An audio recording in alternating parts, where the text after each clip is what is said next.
Sampurasun, salam waras, assalamualaikum warahmatullahi wabarakatuh. Salam sejahtera untuk seluruh bangsa Indonesia. Bagi penonton dan pemirsa YouTube, saran Kang Dedi MT dalam SP dan DW, ada beberapa hal yang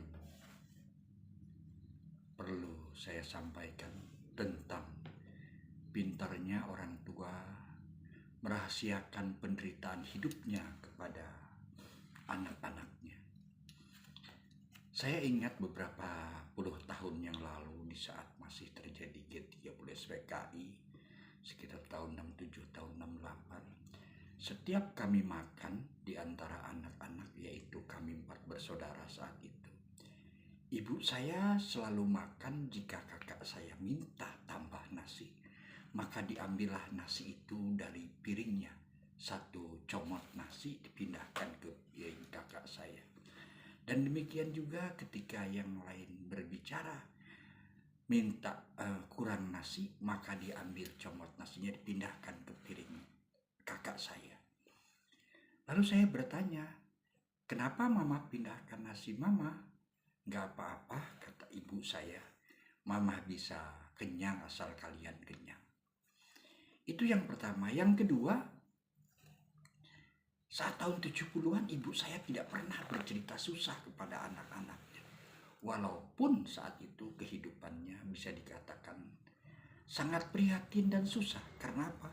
Tahun 70, tahun 71 kami kebakaran rumah di daerah Tanah Sereal, Jakarta Barat, Kecamatan Tambora. Yaitu dalam periode 1 tahun 2 kali kebakaran. Dan habis rumah kami sama sekali dan tidak ada apapun. Tapi di saat anak-anaknya berteriak minta makan, ibu saya dengan santainya menyediakan makan.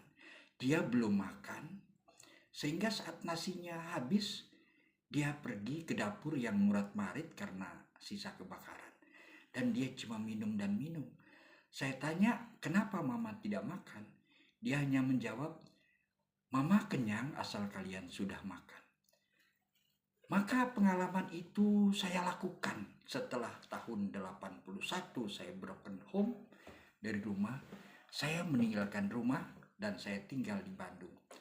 Maka tak ada sepatah kata pun dari saya kisah kehidupan penderitaan saya kepada mama saya. Maka mama saya bertanya, kamu kerja di mana, Ded? Kerja, saya dapat duit mah untuk kehidupan saya. Dan sampai saya lulusnya selama 5 tahun, ibu saya tidak pernah tahu bahwa penderitaan hidup yang dialami saya, bahkan bisa dikatakan itu hanya berteman dengan air mata. Karena selama kuliah 5 tahun, 3 tahun saya tidak punya tempat tinggal, makan dari mana saja hasil serabutan, status saya mahasiswa tapi dikasihani orang banyak. Nah, dari 2 pengalaman itu saya kembali. Sekarang di usia menjadi seorang kakek, sebenarnya ada dampak positif dan negatif merahasiakan kejelekan kepada anak. Ada yang negatifnya di saat kita tidak bercerita tentang sakit kepada anak, maka bisa saja anak menjadi penyesalan karena bapak ibunya tidak bercerita saat sakit. Sebenarnya ini sudah saya rem sedemikian untuk tidak bercerita tentang kesusahan penderitaan seorang bapak. Posisi saya sekarang karena sebagai single.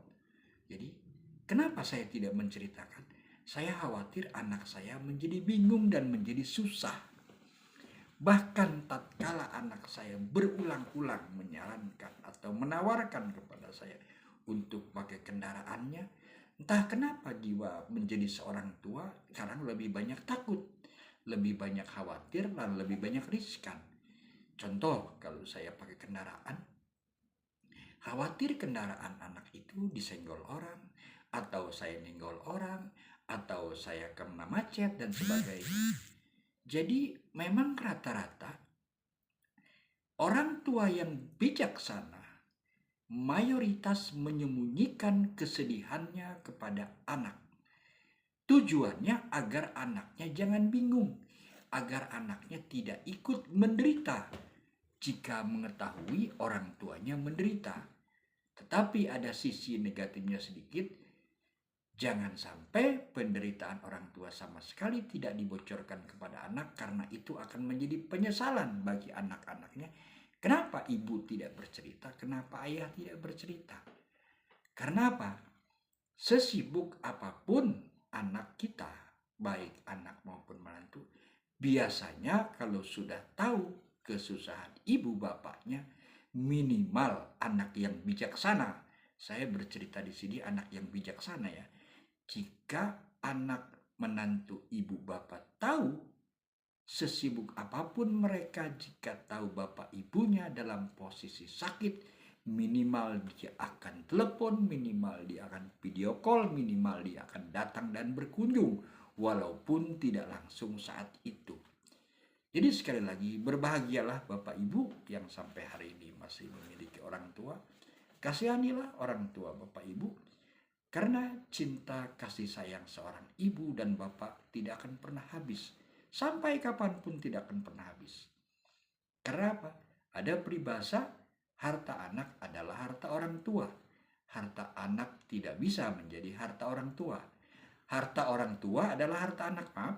Harta orang tua adalah harta anak, bisa dipakai. Harta anak bukan harta orang tua. Dan itu benar. Dan itu terjadi pada siapapun. Karena itu akan berlaku pada anaknya nanti. Harta dia adalah harta anaknya. Dan itu turun-temurun akan berlaku demikian. Jadi sekali lagi saran saya kepada Bapak Ibu, yang pertama, jangan pernah Bapak Ibu menjelekkan tentang anak menantu kita dimanapun, sesibuk apapun, karena buah dari cerita Bapak dan Ibu tentang kejelekan anak, itu tandanya Bapak Ibu gagal dalam mendidik anak. Pandai-pandailah Bapak Ibu mengambil hati anak menantu Bapak Ibu, agar dia ngerti maksud dan tujuan hati Bapak dan Ibu. Kenapa? Banyak orang bercerita tentang anaknya yang terlalu begini, sehingga tidak peduli. Itu salah, saudara-saudara, rekan-rekan, bapak, ibu-ibu, para penonton. Karena pada saat Bapak Ibu menceritakan aib anak Bapak yang katanya tidak peduli kepada Bapak Ibu, itu kesalahan besar, sama dengan Bapak Ibu menepuk air di dulang. Toh anak kita adalah darah daging kita.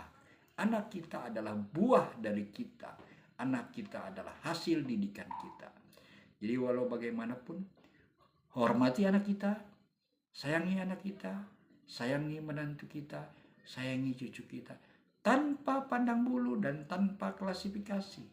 Terlepas yang ini maju, yang ini tidak, yang ini berhasil, yang ini tidak. Sedapat mungkin Bapak Ibu memberikan kasih sayang kepada mereka dengan cara yang sama. Walaupun di dalam hati Bapak Ibu tidak akan pernah sama, tapi cukuplah itu ada di dalam hati Bapak Ibu. Jangan sampai terlontar di luar